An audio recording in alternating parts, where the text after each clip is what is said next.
نزلت المارشيه. دخلت المارشيه. دخلت المارشيه بس ببص على المكان يعني حاجات غير الحاجات، يعني تخش على الحاجه تلاقي ولقيت اللي في المارشيه مصريين طبعا اللي اكيد.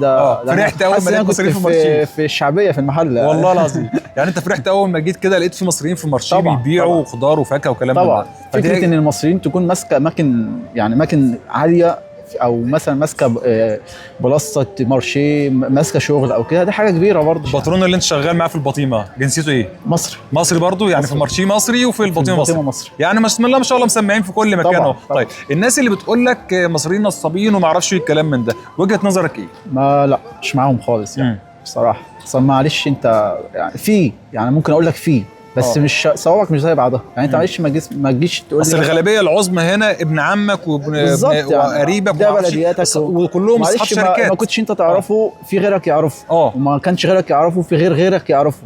بس انا بقول دايما ان النصاب ده اصلا مش صاحب شغل. لا لان هنا ما تكون صاحب شركه او صاحب شغل بتحافظ على شكلك وعلى سمعتك. دي سمعتك انت. انا معلش انا شغال معاك يومين 3 وهمشي، انت اللي مكمل. صح. انت سمعتك مكمله. انا معلش اللي يجي يتكلم معايا مش هيقول لي انت عملت في الشنط كذا 1 2 3 4، خلاص هيتنسى. بس لما تكون انت صاحب شركه او صاحب شغل، لا ده شغل وحش، شغله كذا، والبطارين الصناعيه اللي معاك تعمل كذا والمنيرات تعمل كذا، ما بيتابعش شغله يعني. بالنسبه للشغل في فرنسا، هل هو صعب ولا شغل مصر اصعب؟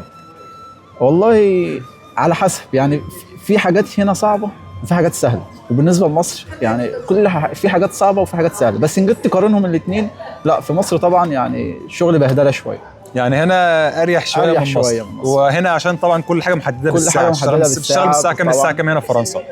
والله حسب الباترون برضه. في باترون مثلا يجي لك الساعه 10 يقول لك تعالى نشرب قهوه، ساعه الغداء يقول لك تعالى نشرب قهوه. في باترون ثاني يجي لك الساعه 7:30 يقول لك تبقى قدام الشنطه، يدخلك الشنطه الساعه 8 الا ربع لحد الساعه 12 ما تقعدش. بالنسبه انت بتشتغل في ايه بالظبط؟ في البنتيره؟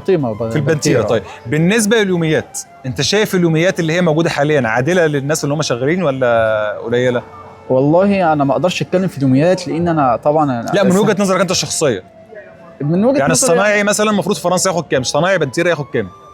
على الوقت والغلو اللي احنا فيه ده المفروض اقل حاجه يعني ما تنزلش عن ال 100 يعني المفروض الصنايعي ياخد 100 يورو. طيب البنتر ياخد كام؟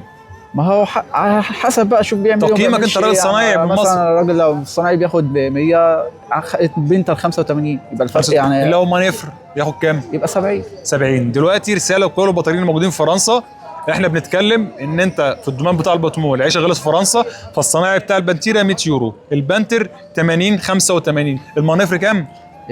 70 مشيها 75 لو هو عيل محترف كده. هي الفكره كلها ان الوقت ده الدنيا بقت غاليه فعلا. معلش حوار ان المانيفر 50 و55 و60، ما انت دور برضو، انت بتشتغل اسبوع ده يا دوب كام كوبايه او سندوتش خلاص الفرح يعني خالص. معلش لو جيب النهارده جاب اكل من بره وبكره جاب اكل عشان يطبخ، فاكيد خلاص الفلوس اللي انت اديتها له في الشهر خلصت اصلا يعني.